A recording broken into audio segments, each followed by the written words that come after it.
Andito na po tayo sa ano ba to? Kainta.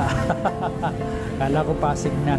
At kakain muna tayo bago dumalo sa ano sa service ng Apo Taguig. At mahirap pa maglingkod ng gutom.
Ayun, at andito po tayo ngayon sa mga brads natin sa Apo Taguig Alumni Association.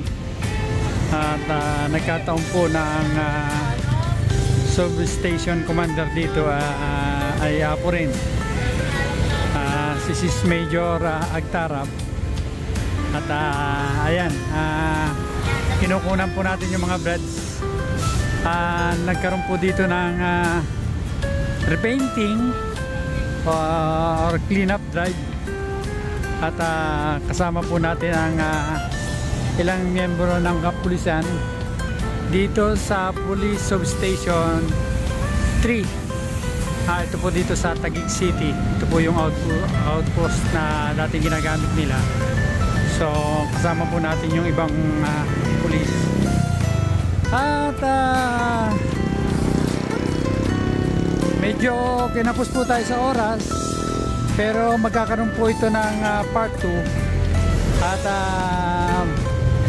magkakaroon po ulit ng repainting or sa part 2 nga nung clean up drive at saka nung repainting nitong wall para po para po mawala yung mga vandalismo dito. So at least maganda po sa mata, magandang tingnan yung lugar. Kinapos lang po sa pintura, pero babalikan pa po ito. Ito po ay isa sa programa ni Major Agtarap. At tutuloy-tuloy po ito.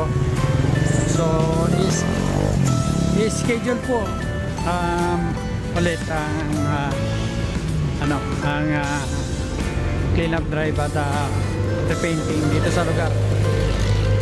Ito po kasi first time lang at kumbaga sumubok lang yung sis na magpatawag ng ganitong project or activity kasama ang Apo Taguig Alumni Association. At ganoon din po, ako naman kahit hindi taga rito or hindi ako member ng Apo Taguig, pumunta po ako dito para suportahan po sila sa kanilang activities.